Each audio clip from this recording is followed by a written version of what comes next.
अस्सलाम वालेकुम दोस्तों, मेरा नाम है शौकत इकबाल साजिद ते तुसां मेरे चैनल वेख लियो रेवनी लाद वे शौकत इकबाल साजिद। अज की जी गल असीं कर रहे हैं तुहानू ये कर रहे हैं कि वज़ीर आला पंजाब मोहतरम मरियम नवाज़ साहबा बड़ा अच्छा इकदाम उठाया तो हर ज़िले दे विच लोग जिहड़े अक्रोचमेंट के खिलाफ कार्रवाई करन दी फोर्स तैयार की भर्थियां दा मरहला जिहड़ा ज़िले के डिप्टी कमिश्नर के जेरे निगरानी जारी है। तो ये जोड़े एहलकार हैं अक्रोचमेंट जिते नजायज़ कब्जे शहर के और पर इन्हों के खिलाफ भरपूर कार्रवाई करने के इख्तियारात रखते हैं। तो ये ASI सब इंस्पैक्टर वगैरह तो इंचार्ज जोड़े भर्ती किए वेंदे हैं। एक दो हुकूमत बड़ा अच्छा इकदाम है क्योंकि पहले अक्रोचमेंट जी है वो अपना असिस्टेंट कमिश्नर या म्यूनसिपल कमेटी के अमले में दी गई है। तो वह अमला जोड़ा बजाय कब्जे खाली करने के बजाय उत्थे दुकानदारों नजायज़ तजावज़ात कायम करने मिली भगत करके तो कोई कानूनी कार्रवाई करें जिसकी वजह तो हुकूमत की तरफों बाहर हाल लैटर आते हैं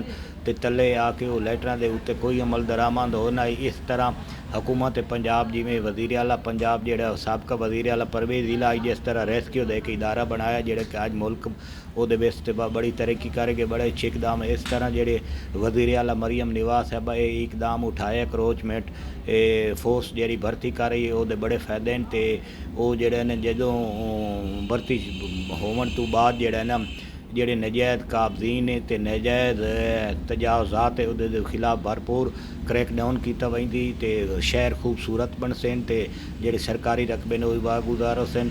अगर मेरी वीडियो अच्छी लगे मेरे चैनल सबसक्राइब करने दे नाल बैल आई बटन दबाना, दोस्तों शेयर करना ताकि तुहाडे तक मेरी हर वीडियो पहुँचती रहे। वस्सलाम।